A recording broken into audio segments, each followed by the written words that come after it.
Hey, it's Operation Vagabond Falcon 17. Temporarily put the driver's seat back in, and by driver's seat, I mean the front bench seat. Credit goes to mogulinnovations.com for donating this B&M Megashifter to us, and yes, we have to use the Megashifter because we cut up the steering column and the column shifter can never, ever work again. B&M Megashifter is a ratchet shifter, and when you open the box, it looks impossible to put together. But like when you're 5 years old and trying to figure out a Lego instruction set, you can figure this one out too. I said to Lewis one day that the Falcon doesn't feel like a car, it just feels like this lump of grime and metal that I'm anxious over. But for this 1 second where I put the seat back in, and I held onto the driver's wheel, and I held onto the steering wheel, and I placed my hand on the shifter, it suddenly felt like a car, and I wanted to drive it. I had to mark on the transmission tunnel where I'm going to drill holes to mount the shifter, and also decide where I need to put the gas pedal, because we can't have the original gas pedal anymore, because we messed up the floor where the original gas pedal went in, so you have to have a modern gas pedal to pull on the throttle cable because the original gas pedal just had linkages. So I drill the transmission hump, drill holes for where the shifter will go. And there, that was easy enough. Right? You don't have to cut a big hole for a Megashifter. All you have to do is cut a hole for the cable to go. Tony joked that you can run a Megashifter on the roof of the car if you wanted to, as long as the cable reaches. That's the next thing.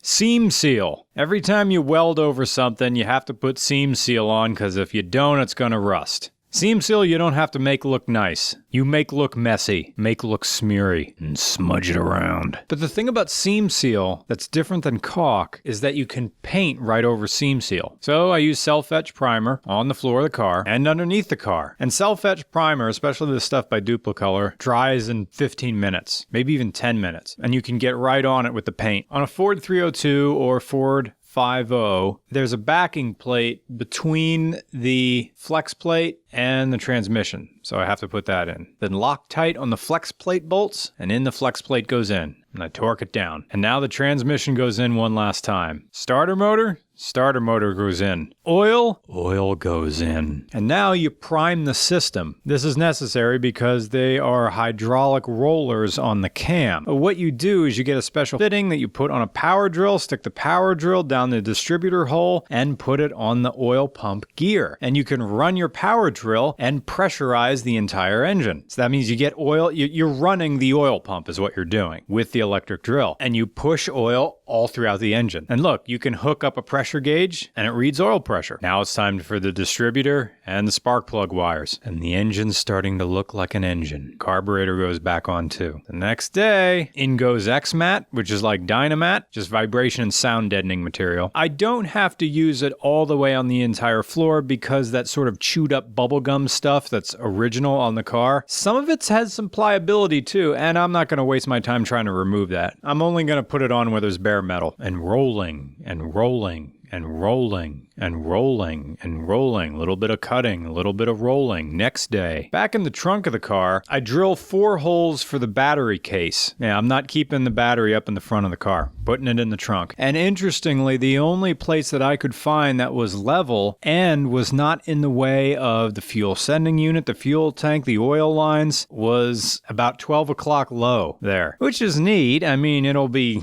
almost center in the trunk, but it'll be nice for car shows, although that will be a big block in the middle of the trunk if we ever use this for traveling when loading suitcases. You have to be well aware that there's a battery almost in the middle of the trunk there, but what are you gonna do? And more X-Mat goes in, and more. This bit I have to put on in little strips. You're not gonna see this because the floor mat's gonna go over top of this anyway. And more. And the rubber floor mat goes in on top, and the battery case and Optima battery bolts down on top of that. Under the car, we have our drive shaft from Hartman Drive Shaft in Reading, Pennsylvania. This is a custom-made drive shaft. It's a steel one. If it was aluminum, it had to be bigger, so it's a steel drive shaft measured to our dimensions. Oh, it's got a drive shaft. It's got an engine.